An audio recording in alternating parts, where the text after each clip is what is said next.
All expansion is life. All contraction is death.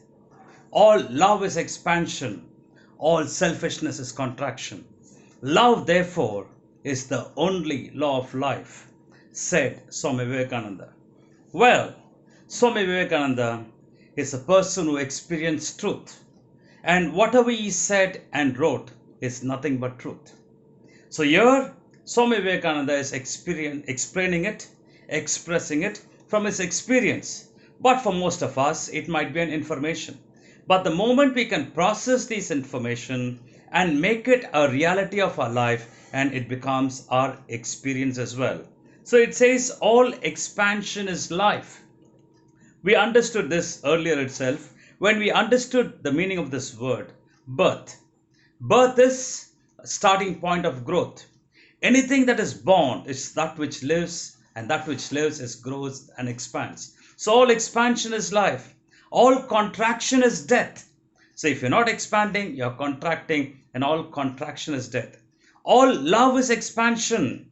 All selfishness is contraction. Love, therefore, is the only law of life. Here, love and life seems to be synonymous. When we are expanding, we also expand with love. When we are loving, we are expanding because love and life is synonymous. Well, whenever we hear of this word called love, we would immediately think of an energy or as an emotion.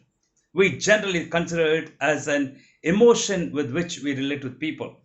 Well, this word love is used maximum in one particular day of the year. And you know that. That is February 14th. They call it Valentine's Day and Lover's Day. Here in these days and with these intention, love is transacted as an emotion. I love you. Do you love me?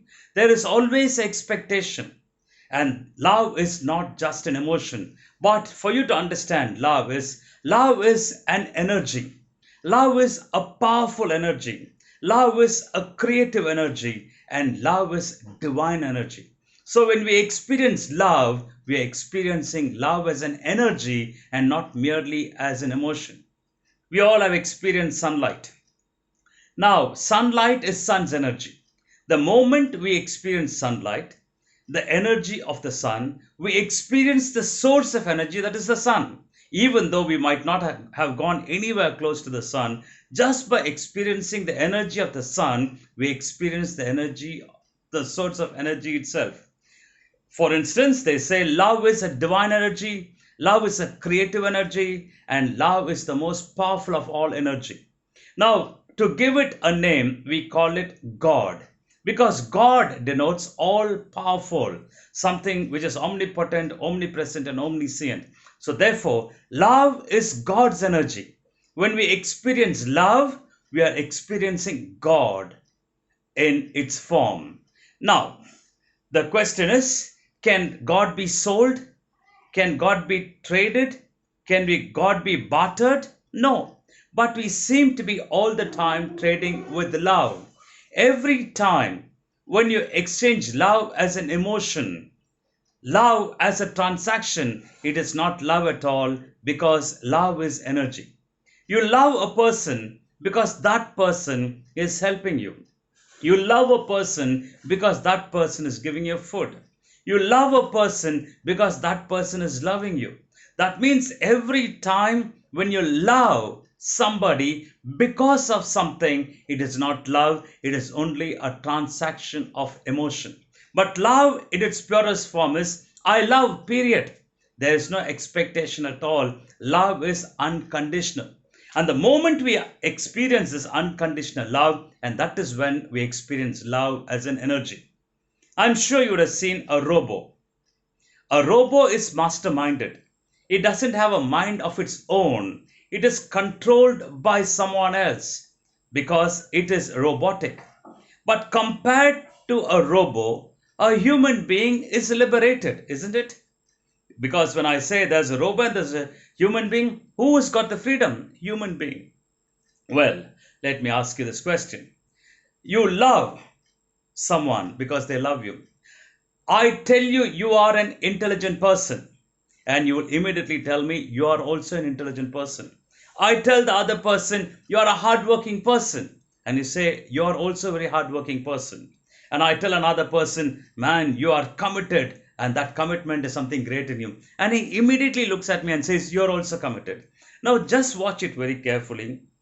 I said something and you reacted back to it. That means I got you to tell me I'm intelligent, I'm hardworking, and I'm committed. So if you carefully analyze, all your actions are nothing but reactions to others' behavior.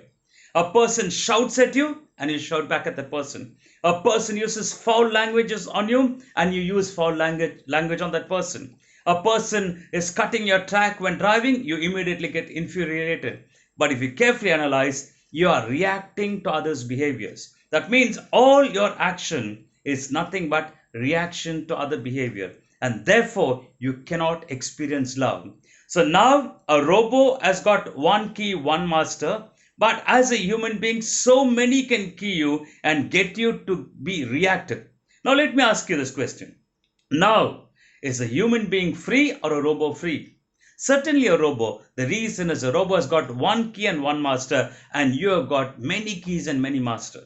So if you want to take charge of your life, you got to take back all the keys from everybody and then see to it every action that you perform is out of your own choice and out of your own volition. And then when you experience love like this, you experience love as a freedom. So love, they say, is a small little bird which can fly only in freedom. So if you want to experience true love, if you want to experience love as an energy, you must first and foremost experience freedom. And now it is said, the moment you can live a life of this kind, you are unconditional, you experience love as an energy, and now you are saturating yourself with love. The moment you saturate yourself with love, the moment you are filled with love, you experience love as a person.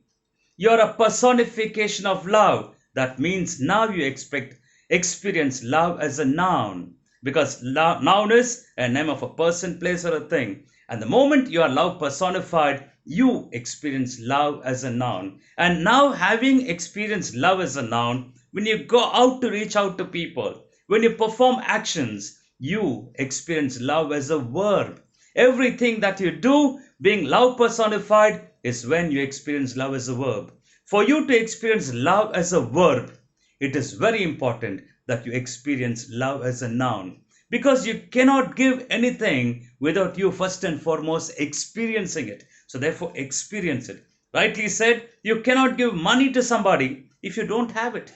And very importantly is that for you to give anything, first and foremost you experience. And the moment you can experience love as a noun, you are growing and expanding, because all expansion is life, all love is expansion. And then you are living a life so very light, so very comfortable. You live your life on your own terms and choice, and not as a reaction to others' behavior.